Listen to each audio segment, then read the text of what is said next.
art and culture is very important here, and organizations like yours help us continue and maintain that. Because not only do you do the things that you do to support each other, but you also support those other organizations out there, whether they're the art centers or the performing arts centers, or the school system, where children have the ability to have arts as a part of their school curriculum. Sarasota is one of the few communities in the country where the arts have not been cut from the schools. And a lot of that is because of organizations like yours and mine who have said in the community, this is important. Children need to have the arts as a part of their core curriculum. And it's not acceptable, if we have to do budget cuts, that we cut only the artistic programs. The arts can take their cut along with everybody else, but we believe the arts are important. And that's going to continue to help drive this community over time, which brings me, Francesca, to the future. And what the Penn women and what all of us can be looking at, because if you look at the biggest challenges that the arts face today, interestingly enough, it's not dramatically different than it was 50 years ago.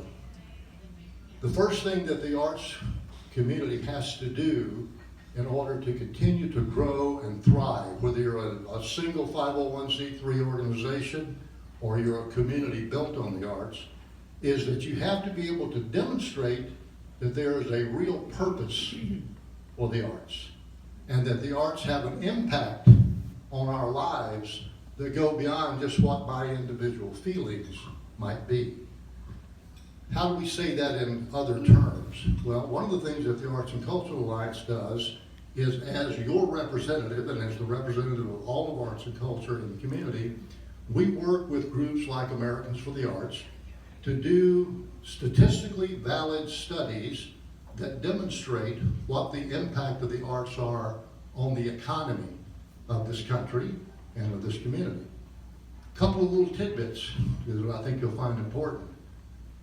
In Sarasota County, there are over 7,400 people employed in full-time jobs in the nonprofit arts and cultural organizations, okay?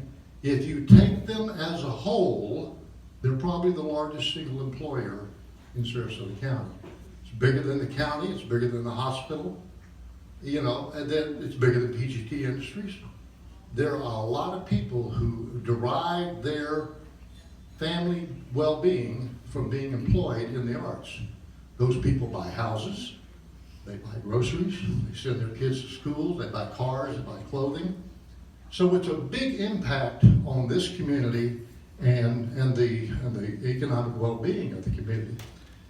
Those arts and cultural organizations, I have, I think it's 107 arts and cultural organizations that are members of the Arts and Cultural Alliance.